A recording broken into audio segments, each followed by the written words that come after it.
Thank you all for being here. I'm Attorney General Kris Mayes. Over the past 4 years, I have held many press conferences from this podium, but it is a rare occurrence for any Attorney General to get to make an announcement as big as the one we are making today.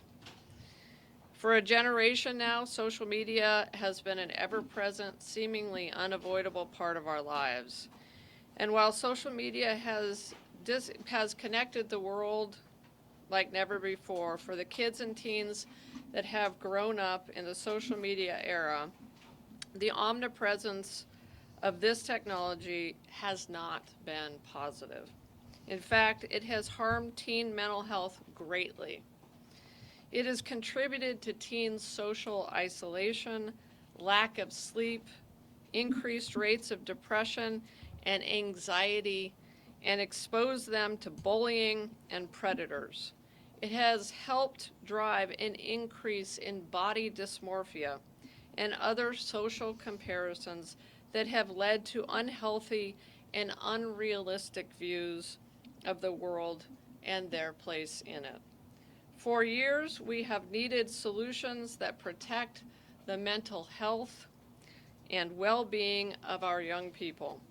But until now, most of the burden for protecting teens and youth rested with parents trying to police or limit the technology as best they could. 3 years ago, my office and a bipartisan coalition of attorneys general sued Meta, one of the largest and oldest social media companies in the world, for addicting young people to their platforms by using algorithms that preyed on the developing minds of kids. Our case alleged that Meta knew that their products were addictive. We alleged that Meta and its executives knew the harms to teens and young people associated with heavy use of its platforms, but Meta pushed forward anyway, adding features like infinite scroll and filters that further harmed teens' mental health. And they misled the public about the truth all along. Today we are announcing an historic settlement with Meta worth $17 billion nationwide. But the real story here is the injunctive terms that represent a sea change in the way we regulate the use of social media platforms by young people in this country. One day, we will look back on today as the beginning of the end of the bad old days when children had unfettered access to products designed to addict them and expose them to serious mental harm. This settlement requires Meta to implement a series of safety features on Instagram and Facebook. Those features include a hard cap daily time limit and productive pauses for teens aged 13 to 17 for its two platforms, Instagram and Facebook, which is a combined 2-hour daily time limit with mandatory pauses after 15 minutes of continuous use. And again, a pause at 60 minutes and 90 minutes to interrupt their scrolling. Nighttime blocks restricting children's access from 12 a.m. to 6 a.m. so our kids will be able to sleep again at night. Limited school time access for teens by eliminating push notifications on weekdays from 8 a.m. to 3 p.m. during the school year, and no push notifications, again, going back to nighttime, after 10 p.m. to 6 a.m. Parents will also have the ability to change their teen's feed from an algorithmic feed to a chronological feed. There will be robust age assurance measures to more effectively verify the age of young users. So no one under the age of 13 will be able to use Instagram or Facebook, and then there will be age verifications to determine whether a teen is age 13 to 17 years old.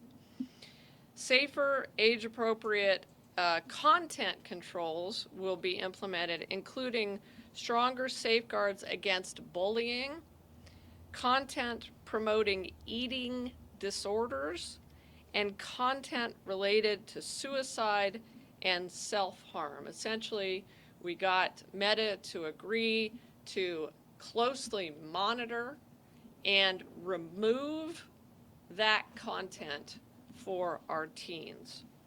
Stronger, more accessible, and user-friendly parental controls, limits on social comparison features. This is incredibly important, especially for young girls, and I'm a mom of a 13-year-old. I know there's a lot of moms and dads in this room, but limits on social comparison features, including beauty filters and visible like counts that have been linked to poor mental health outcomes in kids and teens. And the implementation and efficacy of these safeguards will be regularly assessed by an independent auditor and by the settling states.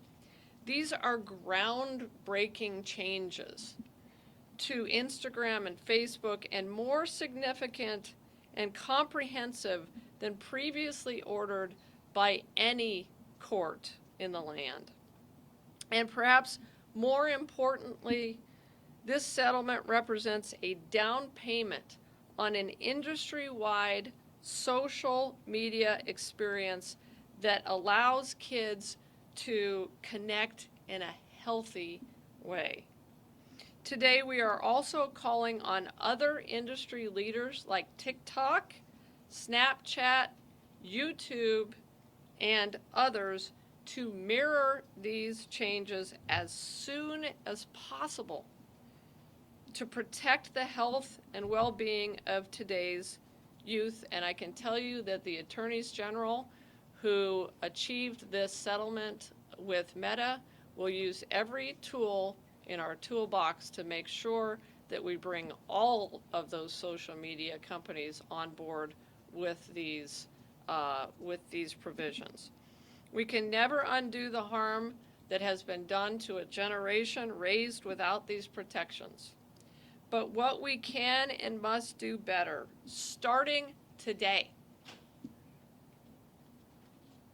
is to continue to push forward with these provisions and to sign this settlement agreement as we did.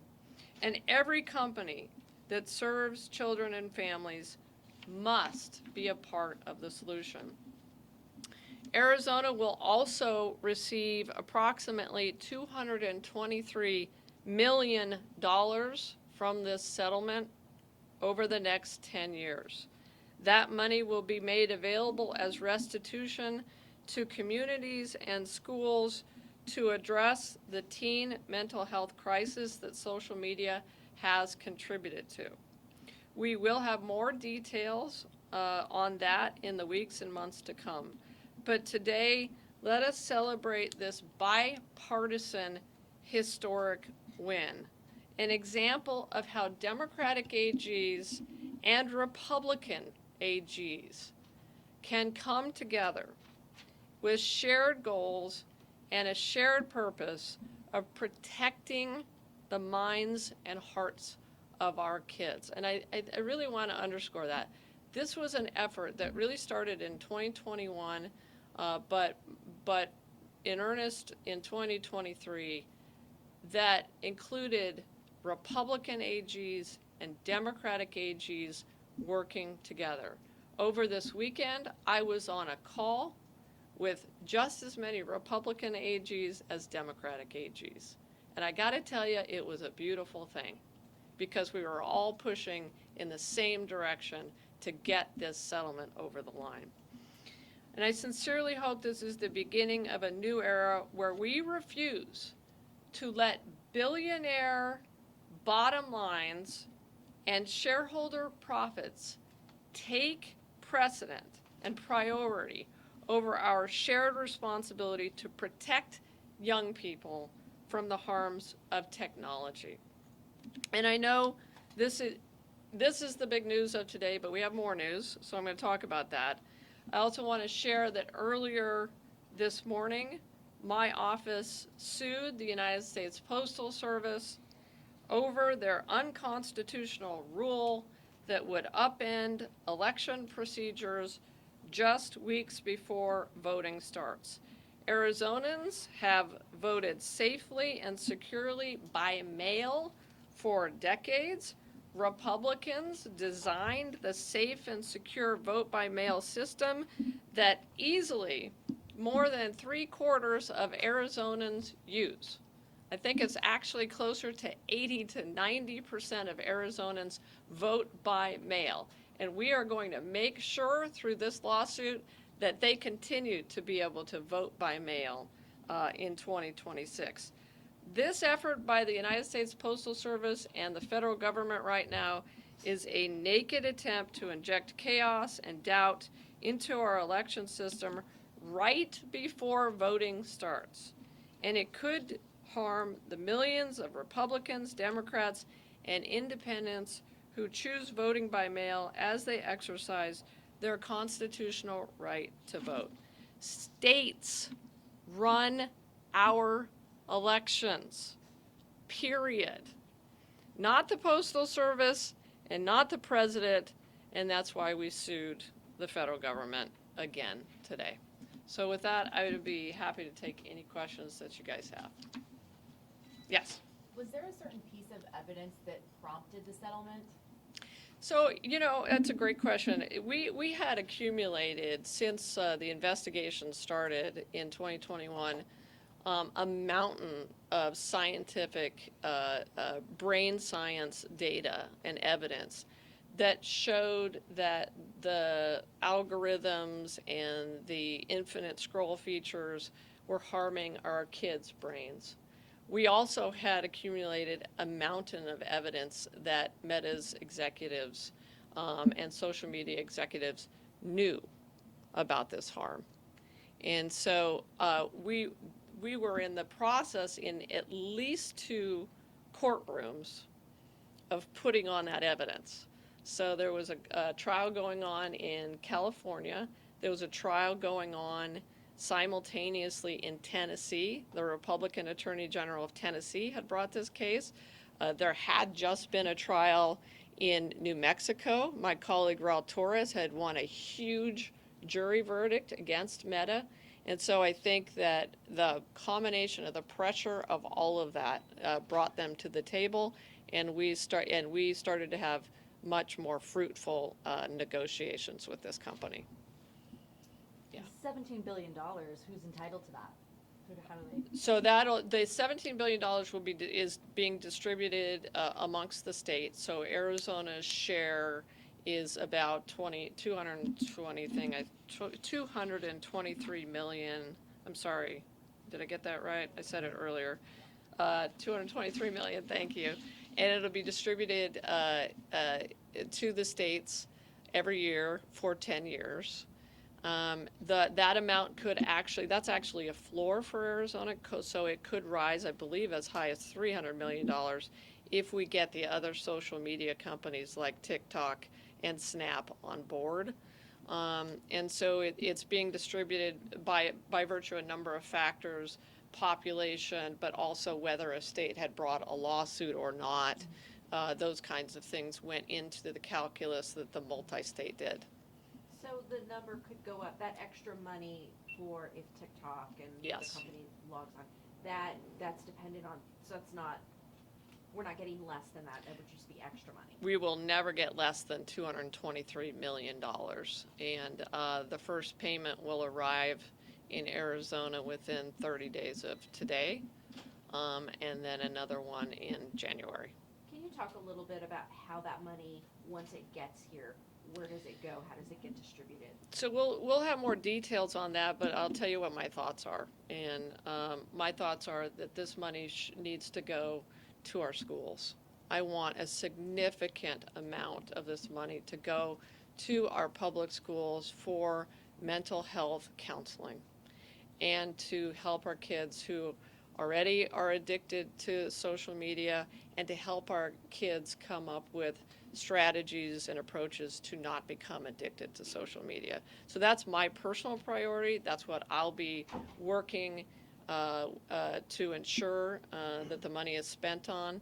And in addition to that, we obviously have a number of nonprofits that already exist in Arizona that deliver these kinds of services to schools and to kids.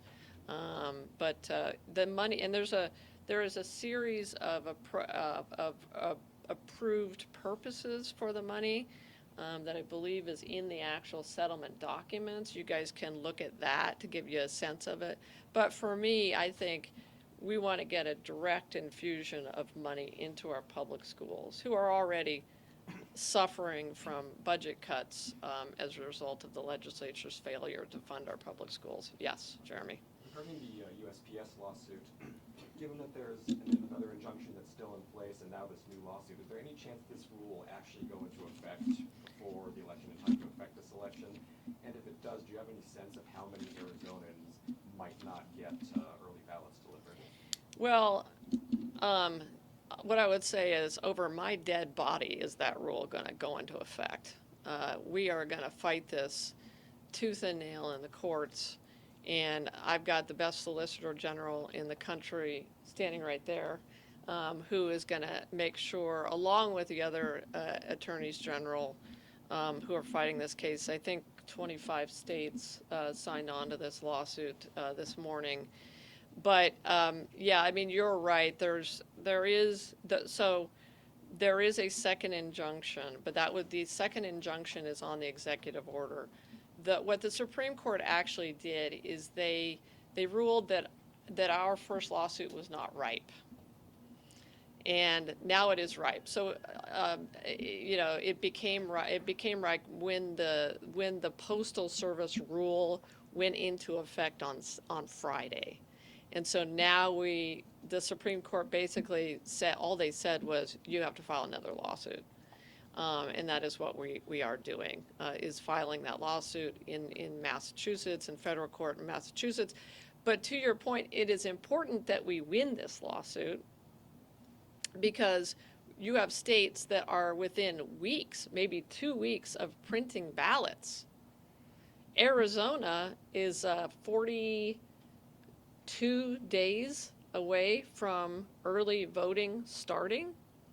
So we're 42 days away from early voting starting.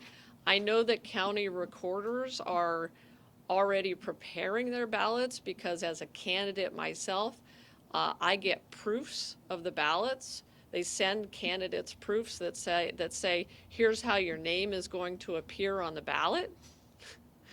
And so I get 15 of those emails, and so I know our county recorders are right now, as we speak, preparing those ballots.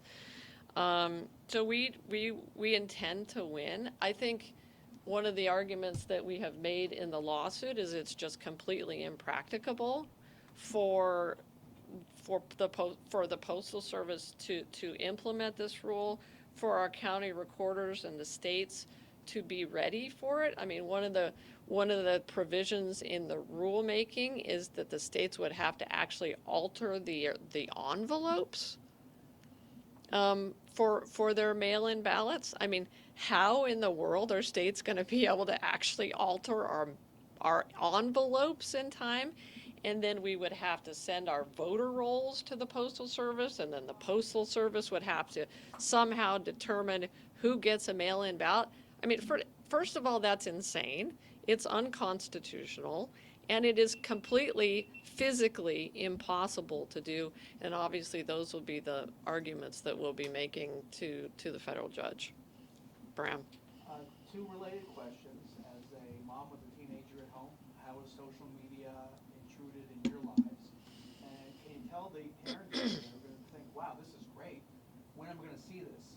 child's account. Yeah. So, I mean, this has affected me, and I think this has affected me as a mom, and it has affected every parent, I think. I find myself constantly feeling guilty about the fact that I know my kiddo is on social media too much. I know that. I find myself constantly walking into her room to check on whether she's doing her homework or she's on Instagram or TikTok.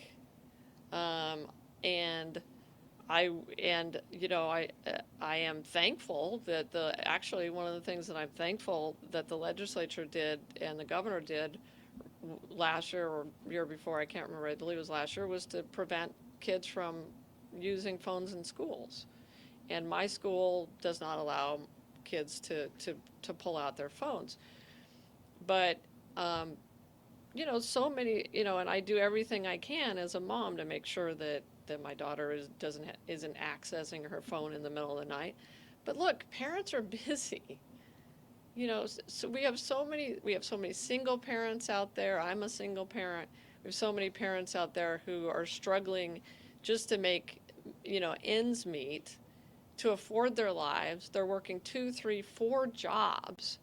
And then their 5th job has to be to police their kids' use of social media. It becomes totally impossible.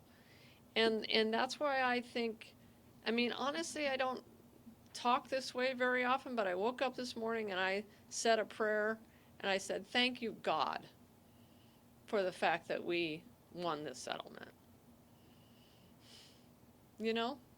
This is the most important thing I think I will ever do as Attorney General. And I think we now have to get all these other social media companies on board.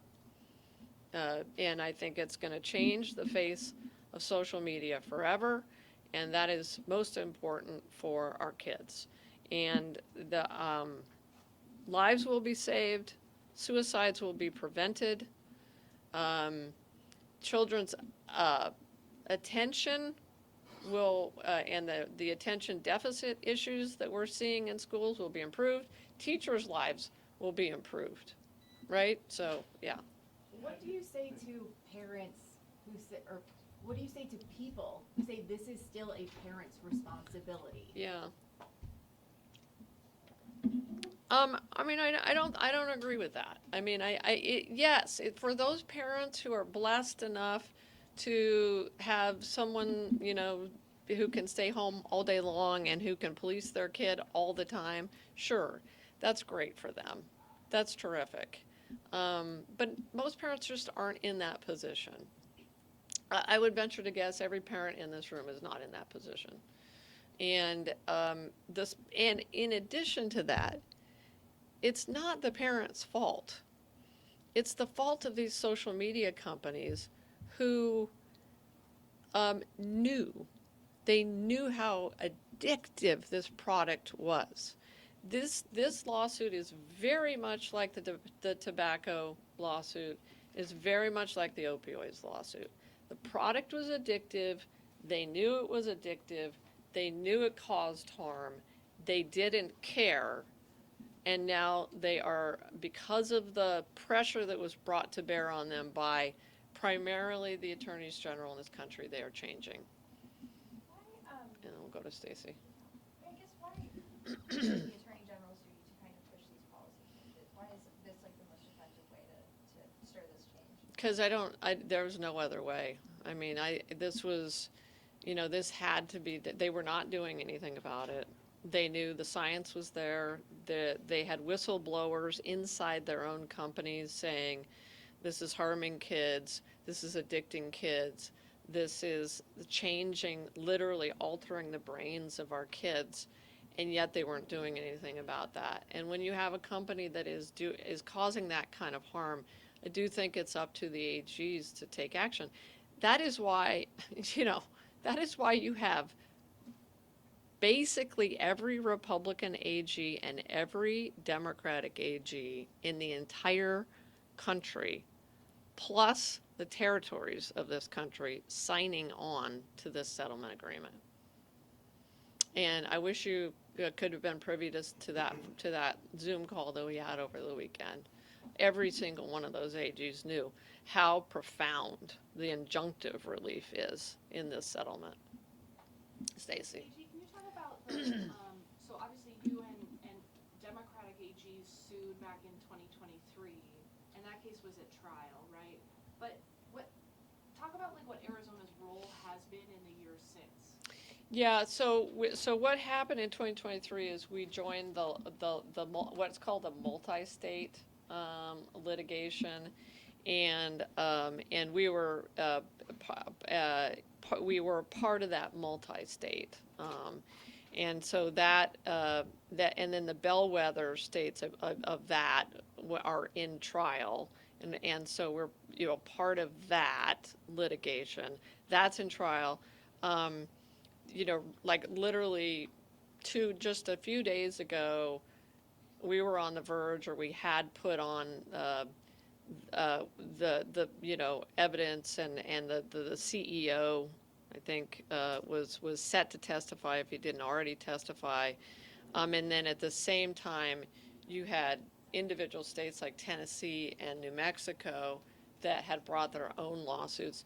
Tennessee, again, Republican AG Kris was literally, they weren't just on the courthouse steps, they were in the courthouse, they were in trial, putting on evidence as we were settling this case. Sometimes that's what it takes. But beyond Arizona's name on the lawsuit, what did the state do? We did a ton of investigative work, and so our lawyers were involved, our investigators were involved. We were obviously asked to provide information about damage to our state agencies, to our schools, et cetera. And we were providing that information into the multi-state, just like every single other state. And then helping with the motions, helping with write the motions and participate with the other lawyers in writing the motions and the briefing work. And so I just do want to say I'm super proud of my civil division. We've got several of our lawyers here sitting in the back of the room who participated in this case all the way through. Yes. Can you give us some more details about the independent auditor who will be making sure these companies are doing what they're supposed to be doing going forward? How will that person or firm be selected? Yeah, I think that's still a little bit TBD, so I don't have a lot of detail for you on that. It's going to be very, very important, because if you get a chance to read through the settlement agreement, it's pretty detailed, and there's a lot of information in here about the independent monitor, and there's some very technical work that has to be done by Meta, including the exactly what kind of technology is going to use to age gate, and there's some technical work to make sure that the age gating is working, and that teenagers are not circumventing the age gating, and then obviously that independent monitor is going to need to have or hire the kind of expertise needed to make sure that that Meta is not allowing the harmful content on, and that it is actually turning the system off when they're saying that they're turning it off. And there'll be also auditing that happens in terms of whether kids are getting on and when, and if they're leaking through. On the age Go back to gating, I know in the settlement it talks about ID verification or facial age estimation. I mean, I guess, are there any privacy concerns going forward and how they work out that technology? Yeah, I think on this one there aren't as many privacy concerns, because we're talking about preventing harm in kids. And we know already that some of this technology exists with regard to video games. There are some video game companies that are already using it because they were being accused of allowing predators to get on the video games. So we know that technology exists, and when you're weighing those privacy concerns against the terrible harm that has befallen our children as a result of this, I would side I would err on the side of implementing the technology. And if folks have concerns about the privacy, they don't have to use the social media, or they can wait till they're 18 to use the social media. Yeah, Wayne. It's been off topic. Of course. On the Sunshine Residential investigation, I know you had mentioned the legislature and the governor need to do more to pass some reforms to prevent even the appearance of these kind of pay-to-play situations. We've seen competing ideas coming from both of those sides. I'm wondering if you could say, based on this investigation, the type of reforms you think would be most, appropriate to prevent this. Yeah, I know. There was the back and forth. And I think we would be happy our office would be happy to be involved in helping to broker that legislation and to help write it even.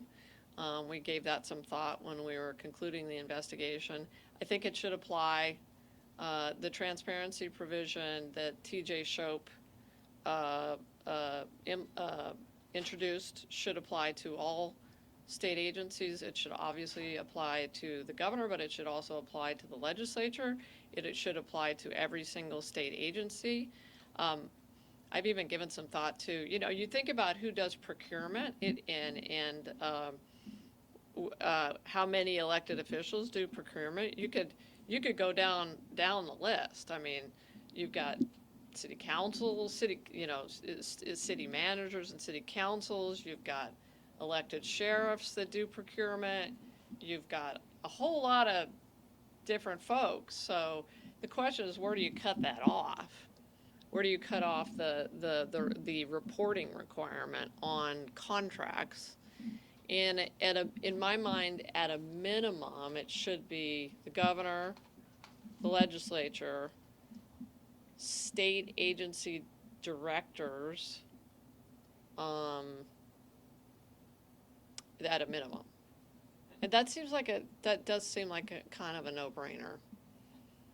And I would say also, we took a look at what some other states are doing. There are some other states that are doing really good work in this space, and that could be models for Arizona. And I know you're going to ask me which ones next, and I'm going to have to defer to my staff on that one. But we did take a look at that. And it wouldn't take very much to go just grab what they're doing, Stacy. Well, if you just volunteered yourself to broker this legislation at the Capitol, so. Well, I don't know if they want me to. I'm just saying, we did the investigation, so, and I would imagine, by the way, before you ask your question, I would assume that Lindsay Perry is also going to offer up proposed legislation when she finishes. So she's probably going to, in fact, she might be the most optimal office to do that because she's an expert in procurement. I mean, that's basically what her office does. She looks at procurement, and I would assume she's going to offer up something. But these other states have done things that go significantly farther than Senator Shope's legislation. They say like state contractors can't donate at all. His bill is a reporting requirement.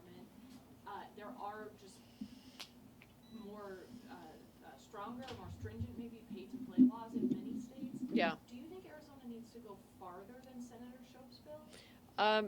Yeah, I do actually. And how? I wouldn't have I think I would think that you can really solve a lot of the problem by banning state contractors from making campaign contributions. Or you could solve a lot of the problem by banning contributions above, for instance, the max hard side amount, which is $5,500. But whatever that limit is, I think it's obvious that state contractors should not be giving hundreds of thousands of dollars to candidates. Do you have any heartburn as a candidate that might hurt your own fundraising abilities? Look, no. I mean, I absolutely have no heartburn about that, and I think you can win without, you can win without that money. And I think one of the great things about clean elections, because I think I'm one of the few people in Arizona who has run both under the clean election system when I was a Republican corporation commissioner and traditional. And there's just, and one of the reasons corporation commissioners traditionally use clean elections is that it eliminates any possibility and any questions that the utilities can give money to people who regulate them. And that was a beautiful thing. Like, there were no questions. You go, everybody has the same amount of money. Everybody has to go out and get $5 contributions from 2,000 of your friends, although most of us don't have 2,000 friends. And you don't have, and then there's no outside money. So that, when you juxtapose the clean election system with this traditional system that does allow, in various ways, a lot of money to come into the system, you quickly see that the clean election system is just optimal. But we don't have that for all candidates, or certainly most candidates above Corporation Commission. I shouldn't say above, because Corporation Commission is just as good as this office. It's a great office. But there's pressure to raise millions of dollars. And I think it would not be onerous to put a ban on funding from state contractors. As a follow-up to Yeah, Sunshine sure. Residential, could you just address some criticisms from Republicans, particularly your opponent in the AG's race, who has said that since Sunshine donated to the Democratic Party and you are a Democrat, that it was inappropriate for you to conduct this investigation because you have some skin in the game? Well, look, first of all, I think it's rich for my opponent to say anything about this investigation, given that the only reason he got through his primary is an IE plopped $615,000 down on him, and it was funded by a company that I had sued, a company that was allowing Arizonans to boil alive inside their mobile home parks. That's the kind of folks that want Warren Peterson to be elected. So kind of rich for him to say anything about this case. But look, what I would say to that is I did not benefit from that funding at all. And also, this was an investigation that took 2 years to conclude. It was a thorough and professional investigation conducted by my criminal division.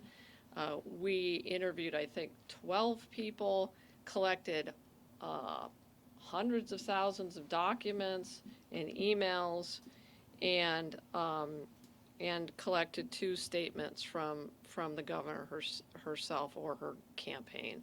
So, when you go back and you look at all the investigations that we have done in this office, it probably ranks right up there in the top 3 in terms of the intensiveness and the man and woman hours that we applied to it.